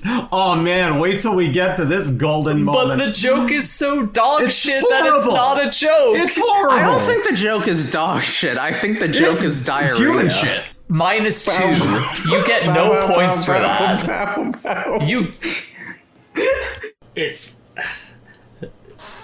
There's seemingly like no point to this, and it just makes me like the idea of like having, we got to have toilets in the Gundam because like how else do we explain where they go to the bathroom or whatever? It's just like it's like it's cinema sense coded. Yeah, it's like oh, when does he go to the bathroom in 24? It doesn't fucking matter. Who cares? Like that's not the point. Nobody went to the bathroom in Star Wars until they saw Jar Jar step in the poopy. Oh, he's sucking dookie. It's assumed that Samus Aran's suit, like, you know, probably recycles whatever, like, comes through. Like, sci-fi is, there's probably That's a toilet right, it in recycles her cum. There's a toilet in spacesuits. Well, like, it doesn't, the big thing is it doesn't fucking matter. It literally adds nothing. The toilet in spacesuits is diapers. Like, here... That's like a toilet. The only time like toiletries matter in like a sci-fi is if it's like a sci-fi dystopia and you end up finding out that like the waste is being used to give food for like poor people or something like that. Like there has to be like a reason for it's like Death for Stranding. disgusting. Yeah, exactly. That's right. Monster energy is made from piss. Yeah. Yes. Yeah. Like that is like literally the only reason discussing like the toiletries should be like included in something like this. Like, you know, in anything else, whatever. But when it's like a fucking like sci-fi thing where you're like trying to be immersed in like the conflict that is happening here, there's no reason for this. Like it is literally just meant to be a joke, and the joke is bad. Like the joke fucking sucks. The joke is extended for the movie version for some reason. Yeah, what if this guy had to go poopy in this airplane cockpit in front of women? What if he had to shit his pants in front of 3 pretty ladies? My 3 girlfriends who love me very, very, very, very much. And smoke blunts together. They smoke bunts, by the way. It's a weed cigarette. I They're thought it called was bunts. blunt. No, I think it's bunts. Okay, in the Tumblr post. But yeah, like my word. You finally get to eventually see the titular core fighter, which like is just this little Grady ship that pops out of the core of the shitty Gundam. little fighter jet. It looks like the Blue Falcon from the first F-Zero. It looks like of. a little like Shriner version of a It looks like fighter. something you would drive in an Akira Toriyama manga. Yeah, like a little guy. And it fights in like the midair mecha battle by dropping a water ball. On A water the ball, and enemy he's like, "What the fuck is this? Why is there water here? What is happening?" Like That is literally an attack used by the titular mermaid man in the SpongeBob universe. Oh, don't worry, I'll hit him with one of my water balls. That's all I could think about. Because yeah, apparently throwing an essentially large water balloon at them really fucks them up in this futuristic warfare. Well, I mean, if you were What do just you mean? magically surrounded by an orb of water out of nowhere in the You're air, not magically surrounded by it. The guy just dropped it on you. You saw a little core guy like go up into the sky but you and don't drop like know. Like, I'm pretty sure it's not a normal What kind tactic of- to throw a water balloon. It doesn't explain If what you're- it does if it does anything else. If your elite military force can be dismantled by a water balloon being thrown at it, you would have collapsed as an empire like decades If ago. you're low on resources, why are you throwing water at each other? I mean, Like, I'm does- getting incensed about this. What do you mean? It seems like it's less of like Quick, a throw like a- diamonds at them. Get our food sources. Throw food at them. What were you gonna say, Evie? Sorry. It's less of like a water balloon, and like it's suddenly like it's like you've suddenly been dropped in a pool. Like I can imagine that throwing someone off. I guess. But yeah, there's that mecha fight. There's like another mech fight where like the guy who sucks gets in the way of Bellry trying to communicate with like the Capitol Guard, and there's a whole like comedy of errors effectively that happens there. It doesn't matter that much. This movie just eventually ends with them going into space. We get to see Stuff the happens elf for a Berlick while and then it stops. briefly. That's the mech that Captain Mask pilots. Yeah, it's got heels. We bless Mecha with heels. We stand Cyborg Raiden in this household. Exactly. And then the movie just ends because they couldn't. It's the first 5 episodes. It's not a good stopping point. Nope. It's a pretty bad stopping point. Bree, I would like for you to go first with your final thoughts. Or wait, no, actually, I remembered there was one more question. To end the discussion on this on a slightly positive note, we had one more question, this time from Owen, who asks simply, what's your favorite mobile suit? In this specific movie? Just what's your favorite mobile suit? Mine is the Sasabi, which is like one of Char's mechs. I think it's the one he specifically has in Char's Counterattack. Yeah, right? it's seen there, and it's also seen in Unicorn. For sure. I gotta look up the names again. You more read on this, like I like a goof, a gauf, however you pronounce it. Oh man, they're cool. You'll never see it, Evie, but there's some good gauf likes evolutions of the gauf later. I like the Nightingale, which is the novel version of the mecha Jay was talking about, from Belchikara's Children, Chaw's Counterattack, which is effectively a giant red lobster. It looks very ridiculous, and I'm fond of the lobster. I've been part of like a Lancer campaign recently, which is a Lancer, if you don't know, is like it is a TTRPG that's like about piloting mobile suits and mechs and stuff, and that's got a lot of cool mobile suits in it. Like the one my character pilots is a Viceroy, which is basically like, what if you have rocket launchers but you use them like a shotgun? Ooh, so you just you just get in people's faces and shoot them with your missiles, and Bree, do you have one? Death Scythe. I think that one's... Death Scythe is like Death my Scythe. number 2. Yeah. Okay. I like the heavy arms. Okay. Heavy arms is nice and dumb. What if this Gundam was a a gun? bunch of guns, just like a lot of guns.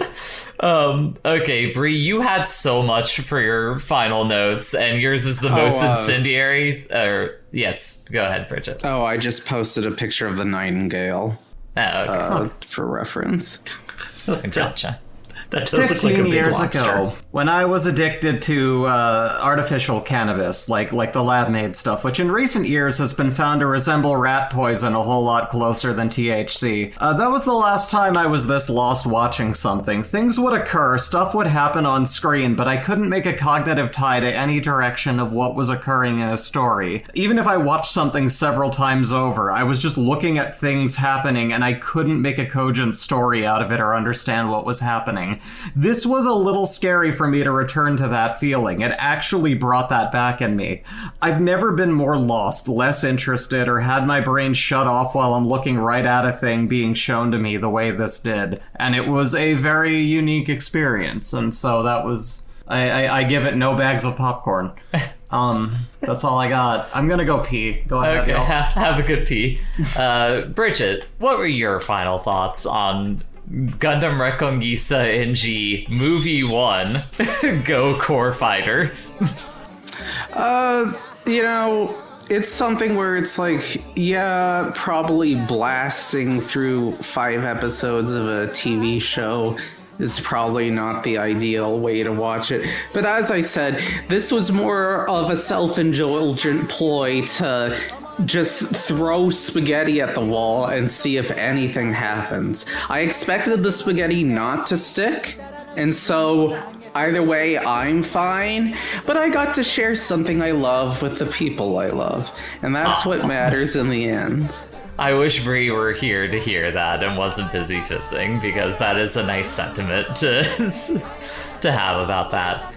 My final thoughts are, aside from, Terminator and fucking Mandy, you haven't had the best hit record, Bridget. However, congratulations. You chose a movie that I did not hate. I thought that it set up some interesting conflicts, and I do think it is unabashedly weird in a way that is, like, at least mildly engaging. Like, despite how much I feel like how fucking weird Tomino is in writing women, trying to write comedy, I think that he is so fucking weird that even in something like this, that in some ways is kind of an abject failure of a piece of media. Oh yeah.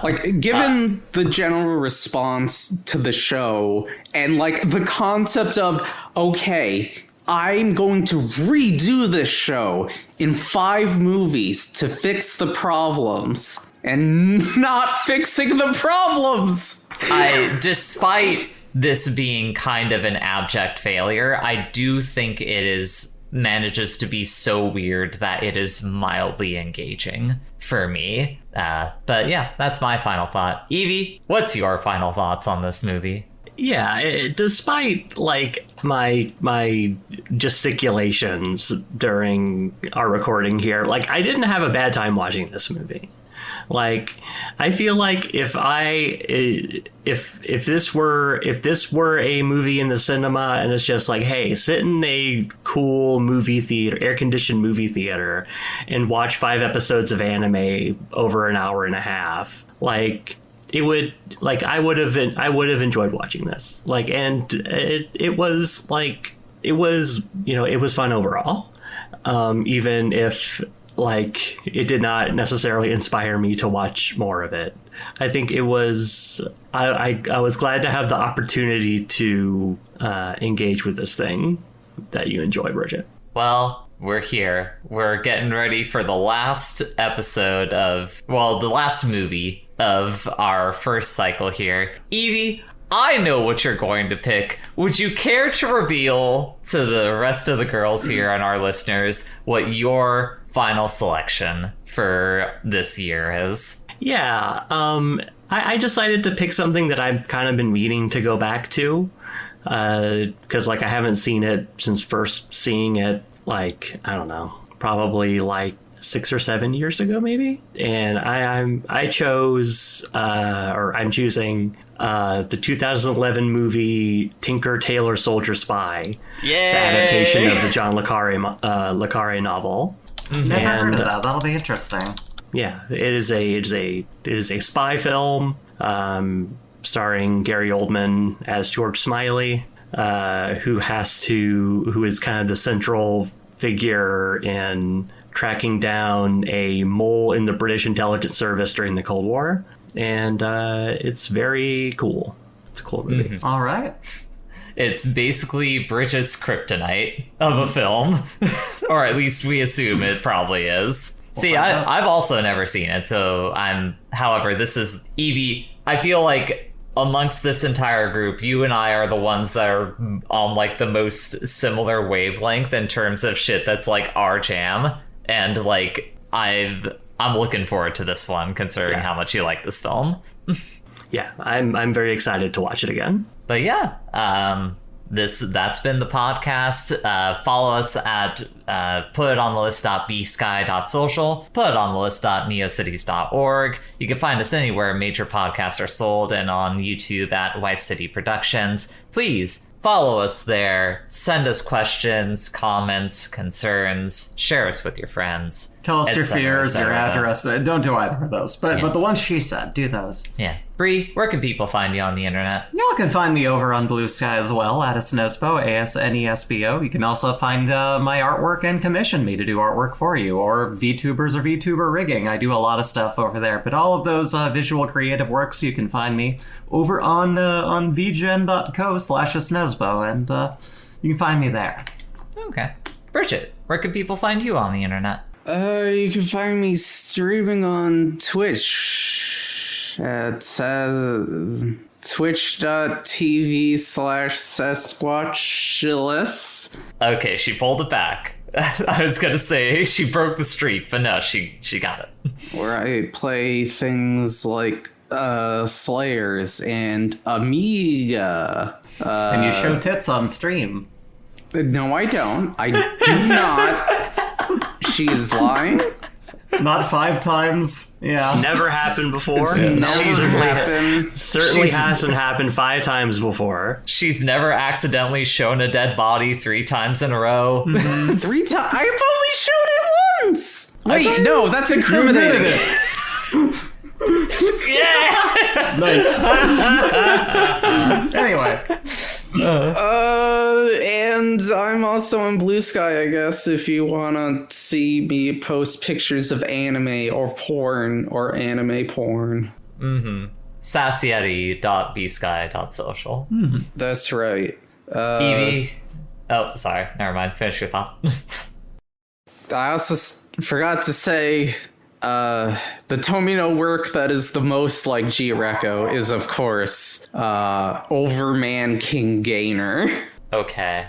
King Gainer. Good song. Evie, can people find you on the internet? Nope. Except on Bridget streams, occasionally. Right. People can find me on the internet. However, you have to do the work yourself on that to find me. There's a whole RNG. You're just gonna have to go through and find out. Like, we've left little hints and little messages around every one of basically every episode this season. And so, that's really this is the puzzle to undo. But yeah. Check out the watering cans, kids. The watering cans is a clue. Why are you referencing Alfred Chicken? There's no reason to reference Alfred Chicken. That's been the podcast. Goodbye, everyone. Where's the stop button? Suicide is painless. What we've used connected by cast or crew, deciding the next film, that's the gist. Put it on the list. But Bridget has walked away, so it's time for the Eevee minute. Yeah, fuck, I wasn't ready for the Eevee minute. I'm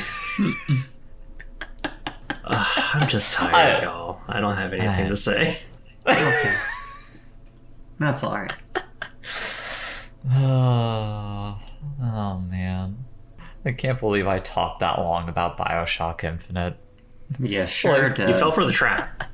Which is talking about that fucking game. Yep. I don't know. I just think it's neat. It was something that I feel like I needed. At the very least, I feel like I've exercised that demon in the same way that... Remember in BioShock Infinite how one of the final boss fights is against a ghost? You fight a ghost in BioShock Infinite. Why does that happen? Why do you fight a ghost? It represents the specter of communism.